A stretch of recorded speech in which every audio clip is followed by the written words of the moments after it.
Misi kemanusiaan kali ini kita akan pergi ke Syria insyaAllah. Dan sebelum tu kita singgah di Turki dahulu. Flight dari Malaysia akan singgah ke Turki dahulu.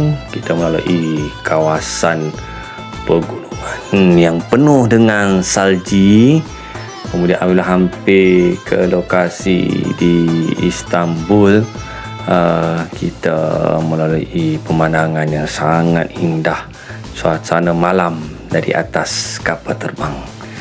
Tiba di lapangan terbang Sabiha Airport di Istanbul, alhamdulillah, pada waktu malam selepas beberapa jam perjalanan yang sangat meletihkan. Istanbul Sabiha International Airport, alhamdulillah tiba di lokasi, dan cuaca sangat sejuk. Allahu Akbar, cuaca sangat sejuk, mungkin di bawah 10 darjah Celsius. Namun kami gembira dan bersyukur kepada Allah Ta'ala sampai ke destinasi.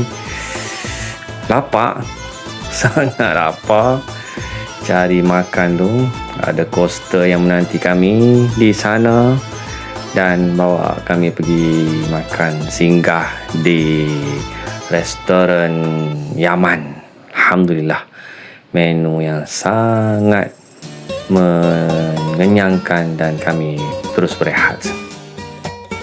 Lebih kurang jam 4 pagi kami bangun untuk menunaikan solat subuh berjemaah.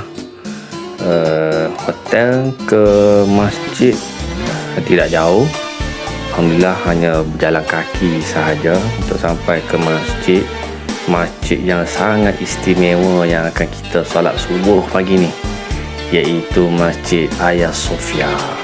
Satu masjid yang mengandungi yang menjadi saksi sejarah kebangkitan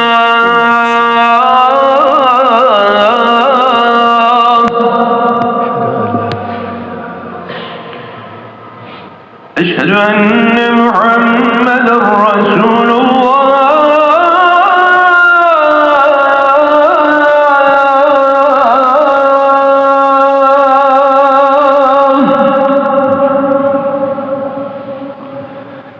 أشهد أن محمدًا رسول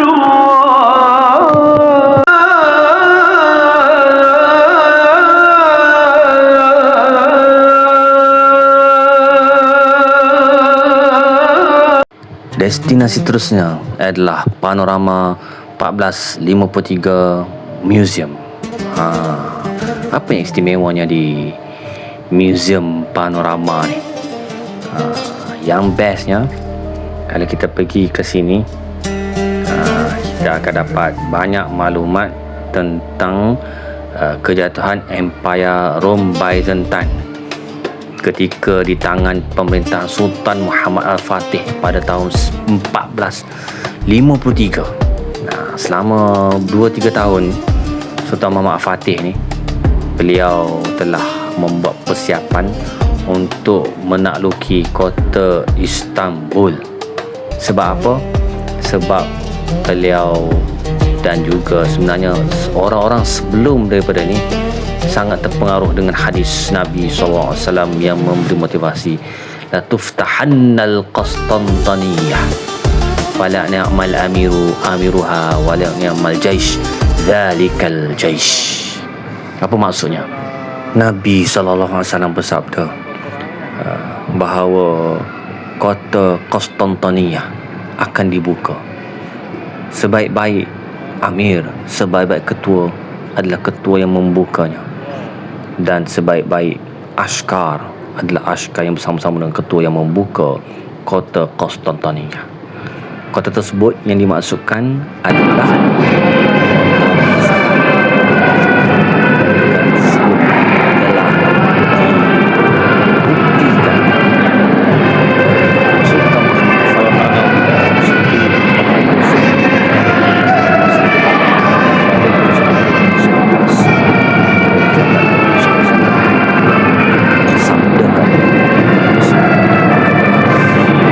Jadi yang kita lihat tadi tu, ini adalah miniature dia, yang dikecilkan. Jadi kita duduk tengah-tengah tu, jadi dia dalam bentuk kubah. Kita masuk dalam tu seolah-olah kita masuk dalam satu dunia yang sangat menggambarkan peperangan yang sedang berlaku, penaklukan kota Konstantinopel, pembukaan kota Konstantinopel.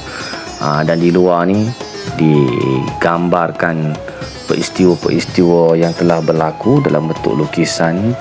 Bagaimana kehebatan tentera Sultan Muhammad Al-Fatih mengangkat 70 kapal melintasi atas daratan. Nanti petang lagi kita akan pergi melawat tempat di mana kapal tersebut diangkat. Destinasi seterusnya ada satu tempat bersejarah yang dinamakan sebagai Masjid Sulaiman, dikenali sebagai Sulaimani Mosque, dan salah satu daripada masjid yang paling ikonik dan bersejarah di Istanbul, Turki. Dibangunkan pada abad yang ke-16 atas perintah Sultan Sulaiman the Great. Merupakan contoh mahakarya arkitektur Ottoman yang dirancang oleh seorang arkitek legendaris, Mimar Sinan.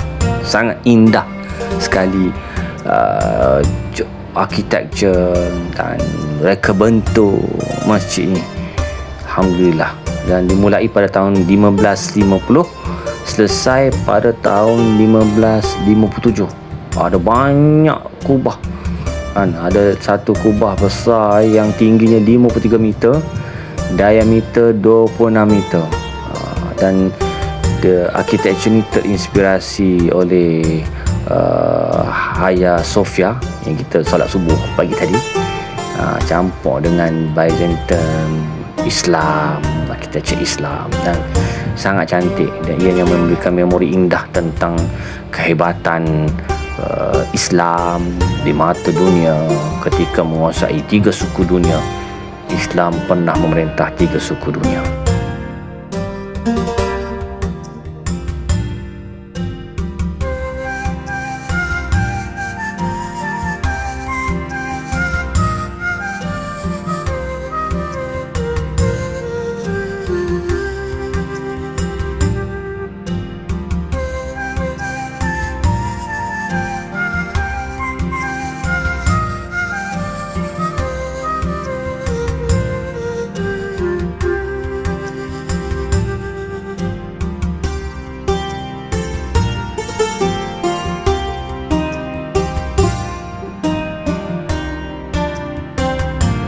Ni dia punya papan tanda lah yang mengandungi maklumat ringkas area, lokasi, dia punya sempadan, mana sempadan yang berkaitan.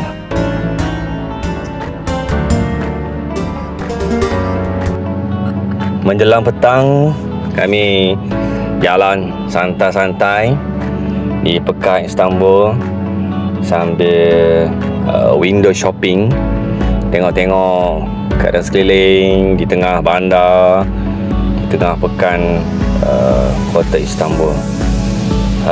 Sebenarnya kita nak pergi ke satu tempat yang sangat istimewa ni, iaitu makam Sayyidina Abu Ayyub Al-Ansari radhiyallahu anhu, seorang sahabat Nabi SAW yang agung, sahabat yang sangat istimewa di sisi Rasulullah sallallahu alaihi wasallam. Mengapa makam dia ada dekat Turki? Begini ceritanya. Apabila Nabi SAW menyarankan kepada sahabat yang nak berjuang syahid fi sabilillah untuk membebaskan kota Konstantinopel, sahabat inilah di antara manusia yang berusaha bersungguh-sungguh untuk mencapai darjat amir yang terbaik, darjat askar yang terbaik di sisi Rasulullah SAW.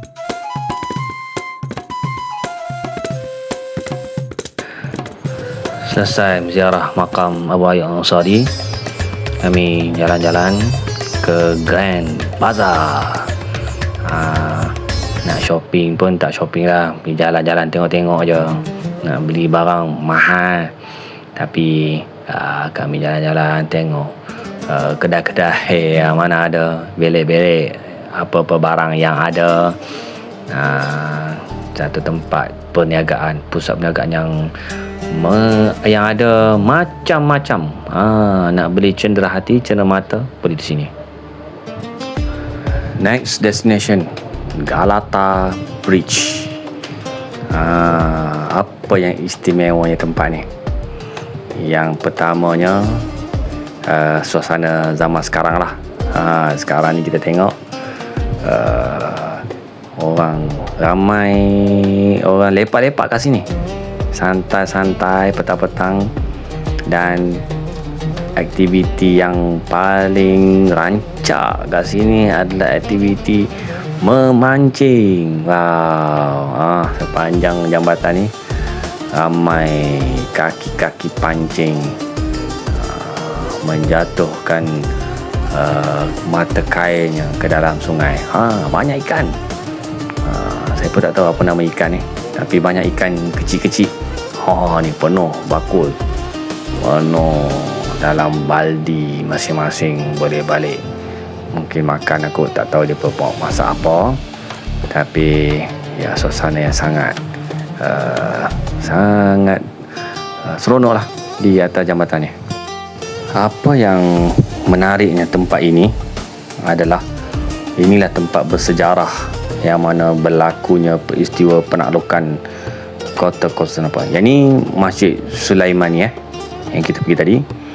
Yang sebelah kanan ni adalah menara yang menyaksikan betapa Sultan Muhammad Al-Fatih begitu gigih untuk menakluk kota Konstantinopel.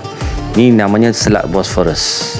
Selat Bosphorus ni dulu ada satu rantai dari kiri ke kanan tempat jambatan kan, yang merentangi selat tersebut, yang menghalang kapal daripada masuk. Daripada atas ke bawah, yang merentangi laut, yang menghalang kapal masuk daripada kanan ke kiri. Jadi bila kapal nak masuk tak boleh. Sultan Muhammad Fatih telah mengarahkan kepada askar-askarnya untuk menarik kapal di atas daratan. 70 kapal naik atas daratan, dan pada keesokan harinya tentera Rom terkejut dengan kehebatan tentera Islam yang berjaya menakluki kota Konstantinopel dari tempat yang paling lemah sekali. Begitulah pengajaran yang kita ambil daripada lawatan ke Istanbul. Dan next destination adalah kita akan pergi ke Syria untuk misi kemanusiaan di sana.